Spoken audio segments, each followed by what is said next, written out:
बिस्मिल्लाहिर्रहमानिर्रहीम। अस्सलाम वालेकुम। I am Asad Raja, maths teacher, tutoria.pk।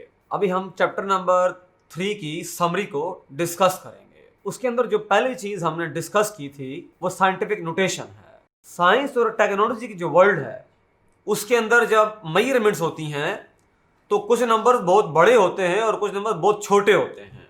उन नंबर्स को लिखना, पढ़ना और इंटरप्रेट करना एक बहुत ही कॉम्प्लिकेटेड और मुश्किल काम होता है। उस चीज़ को आसान करने के लिए साइंटिफिक नोटेशन का जो कॉन्सेप्ट है वो इंट्रोड्यूस करवाया गया है। हम किसी भी बड़े से बड़े नंबर को या किसी भी छोटे से छोटे नंबर को आसानी के साथ साइंटिफिक नोटेशन में लिख सकते हैं और फिर उसको उसके साथ कैलकुलेशन करना, उसके साथ उस नंबर को इंटरप्रेट करना with the help of scientific notation हमारे लिए आसान हो जाता है। फिर हमने इसके अंदर जो दूसरी चीज डिस्कस की थी वो है लॉगरिथम। लॉगरिथम इस तरह से है कि अगर हमारे पास a पावर x इक्वल हो जाए y के, तो जो x होगा ये log of y base a होगा। इसकी जो मैथमेटिकल फॉर्म है वो इस तरह से है। अगर a power x equal to y है तो x हमारे पास log of y base a हो जाएगा। और ये डबल इंप्लाइज है, ये एक्सपोनेंशियल फॉर्म है, ये लॉग फॉर्म है। हम एक्सपोनेंशियल फॉर्म से लॉग फॉर्म में जा सकते हैं, लॉग फॉर्म से एक्सपोनेंशियल फॉर्म में आ सकते हैं।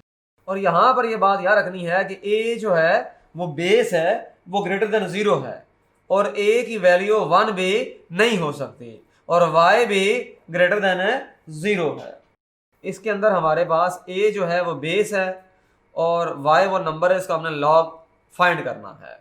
इस तरह से है। फॉर एग्जांपल अगर हमारे पास 2 पावर 3 अगर 8 है तो हमारे पास तरह से होगा 3 जो होगा वो log ऑफ 8 बेस 2 हो जाएगा। ये सिंपल है। तो अगर हमारे पास इस तरह से है x equal to log of y base a है तो हम इसको एक्सपोनेंशियल फॉर्म में भी लिख सकते हैं। ये जो a होगा इधर आ जाएगा। फिर हमारे पास दो इंपॉर्टेंट किस्म के लॉगरिथम्स हैं। पहला है कॉमन लॉगरिथम, दूसरा है नेचुरल लॉगरिथम।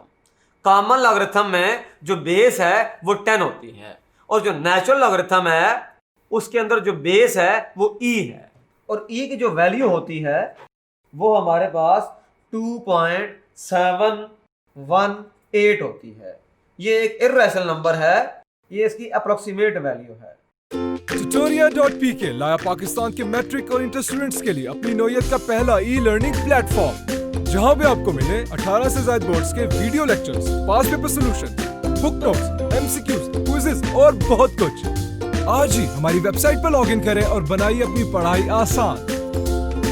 तो बेस 10 का जो लॉगरिथम है कॉमन लॉगरिथम, बेस e का जो लॉगरिथम है नेचुरल लॉगरिथम, इसको नेपेरियन लॉगरिथम भी कहते हैं।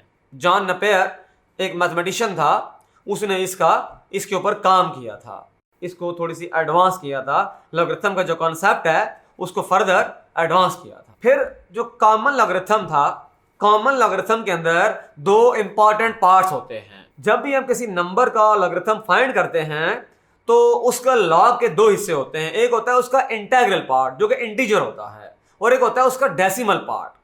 अब जो इंटीग्रल पार्ट होगा वो कहलाता है उसका कैरेक्टर, उसको सादा अल्फाज में CH भी कहते हैं। और जो उसका डेसिमल पार्ट होता है वो कहलाता है मेंटिसा। वो जो डेसिमल पार्ट है उसको हम कैलकुलेट भी करते हैं with the help of tables. जो CH है उसको हम डायरेक्ट इंस्पेक्शन के जरिए कैलकुलेट करते हैं, लेकिन जो हमारे पास मेंटिसा है उसको हम टेबल की मदद से, जो लॉग के टेबल्स हैं वहां से उसको कैलकुलेट करते हैं। फिर हमारे पास जो CH है उसको हम डायरेक्ट इंस्पेक्शन के जरिए देखते हैं। अगर तो नंबर, कोई भी नंबर जिसका हमने लॉग फाइंड करना है, अगर वो नंबर ग्रेटर देन 1 है, फिर हम देखते हैं उसके अंदर नंबर ऑफ डिजिट्स कितने हैं। अगर 1 डिजिट है तो CH 0 होगा, अगर 2 डिजिट नंबर है CH 1 होगा, अगर 3 डिजिट नंबर है CH 2 होगा, अगर 4 डिजिट नंबर है CH 3 होगा एंड सो ऑन। यानी कि नंबर ऑफ डिजिट से एक कम होगा CH। अब जो सेकंड केस हमने देखा था, ये तो पहला केस हो गया। जो सेकंड केस हमने देखा था उसके अंदर ये था कि अगर नंबर 1 से लेस है, फिर हम ये देखते हैं कि डेसिमल पॉइंट के फौरन बाद कितने जीरोज हैं। अगर कोई जीरो नहीं है तो 1 बार, अगर 1 जीरो है 2 बार, अगर 2 जीरोज हैं 3 बार, अगर 3 जीरोज हैं 4 बार एंड सो ऑन। यानी कि नंबर ऑफ जीरोज में एक बढ़ा देते हैं तो CH आ जाता है। फिर इस CH को फाइंड करने का एक अल्टरनेटिव तरीका भी है। किसी भी गिवन नंबर को साइंटिफिक नोटेशन में लिख दें। जब उसको हम लिखेंगे साइंटिफिक नोटेशन में तो वहां जो 10 की पावर आएगी वही उसका CH होगा। वो भी एक तरीका है CH फाइंड करने का। फिर मेंटिसा के लिए हमने लॉग के टेबल्स को डिस्कस किया था, स्टडी किया था। लॉग के टेबल में 3 अहम चीजें हैं। एक है उसका एक्सट्रीम लेफ्ट कॉलम, उसके ऊपर ब्लैंक सेल होता है। वो जो एक्सट्रीम लेफ्ट कॉलम है उसमें वैल्यूज दी होती हैं, जैसे 10 है, 11 12 and so on up to 99। तो उसके सामने हम रोज को देखते हैं, फलां रो में फलां कॉलम के नीचे। तो पहली जो चीज है वो रोज है। वो जो एक्सट्रीम लेफ्ट कॉलम से हम रो को आइडेंटिफाई करते हैं। फिर जो सेकंड उसके अंदर टेबल के अंदर जो चीज है वो कॉलम्स हैं। कॉलम की भी ऊपर जो है कॉलम जो है इस तरह से है, 0 उसका कॉलम, 1 का कॉलम, 2 3 4 5 अप टू 9 ये कॉलम है। फिर जो है हमारे पास राइट साइड पे उनके मीन डिफरेंस हैं, हर एक के 0 1 2 3 4 5 अप टू 9। ये हमारे पास टेबल था लॉग का, जिसको हमने अच्छे अंदाज में स्टडी किया और अंडरस्टैंड भी किया और उसको एग्जाम्पल में अप्लाई भी किया। Tutoria.pk लाया पाकिस्तान के मैट्रिक और इंटर स्टूडेंट्स के लिए अपनी नौयत का पहला ई-लर्निंग प्लेटफॉर्म, जहां भी आपको मिले 18 से ज्यादा बोर्ड्स के video lectures, past paper solution, book notes, MCQs, quizzes और बहुत कुछ। आज ही हमारी मोबाइल ऐप डाउनलोड करें और बनाइए अपनी पढ़ाई आसान। फिर हमारे पास 2 ऐसी वैल्यूज हैं जो हमने याद रखनी है। एक वैल्यू है log ऑफ 10 बेस E, ये वैल्यू है हमारे पास 2.3026, एक वैल्यू तो ये हो गई। दूसरी जो वैल्यू है log ऑफ E बेस 10, ये जो वैल्यू है ये 0.4343 है। ये 2 वैल्यूज हमने माइंड में रखनी है, इनको याद रखना है। फिर हमने 4 लॉज को डिस्कस किया, उनको प्रूफ भी किया। लॉगरिथम के जो वेल नोन लॉज हैं वो 4 हैं। पहला लॉ है प्रोडक्ट रूल, यानी कि जब लॉ को अप्लाई करते हैं तो अगर नंबर्स का प्रोडक्ट है वो सम में ट्रांसफॉर्म हो जाएगा, प्रोडक्ट टू सम रूल कहते हैं इसको। फिर जो दूसरा लॉ है वो है quotient law, quotient to difference. तीसरा जो लॉ पढ़ा था वो था हमारे पास पावर रूल। चौथा जो लॉ पढ़ा था वो चेंज बेस फार्मूला था। ये 4 लॉज हमने स्टडी किए। इनकी जो मैथमेटिकल फॉर्म है वो इस तरह से है।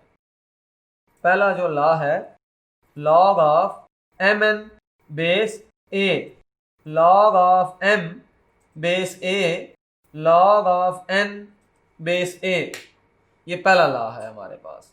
जो दूसरा लॉ है इसके अंदर इस तरह से है log of m over n, और यहां पर बेस a है, log of m base a minus log of n base a है। और जो तीसरा लॉ है हमारे पास वो इस तरह से है log of m power n base a, power rule कहते हैं इसको, n log of m base a हो जाएगा। और चौथा जो लॉ है log of n base a, इसकी जो फॉर्म है वो इस तरह से है log of n base b into log of b base a। इसकी जो एक और फॉर्म बनती है वो इस तरह बनती है log of n base b over log of a base b। ये पहला जो रूल है ये प्रोडक्ट को सम में कन्वर्ट कर देता है, ये क्वोशंट को डिफरेंस में कन्वर्ट कर देता है, ये पावर को पहले ले आता है और ये बेस को चेंज कर देता है। चेंज बेस फार्मूले का सबसे बड़ा इस्तेमाल बहुत से सवालों में होता है। बहुत से न्यूमेरिकल इश्यूज हैं, न्यूमेरिकल प्रॉब्लम्स हैं, न्यूमेरिकल क्वेश्चंस हैं, उनमें अप्लाई करते हैं सारे के सारे लॉज।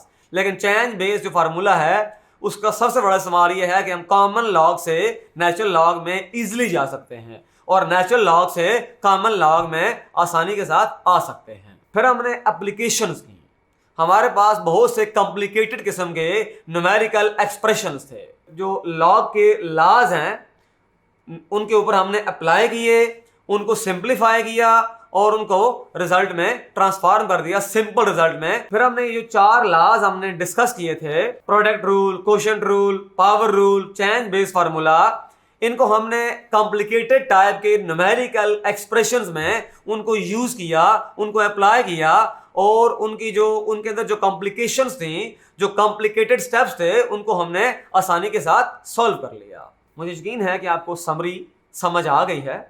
इसको अपने माइंड में रखना है और जो इस चीज़ें हैं इनको एब्जॉर्ब करना है। मेरा नाम असद राजा है, मैं मैथ्स टीचर हूँ tutoria.pk में।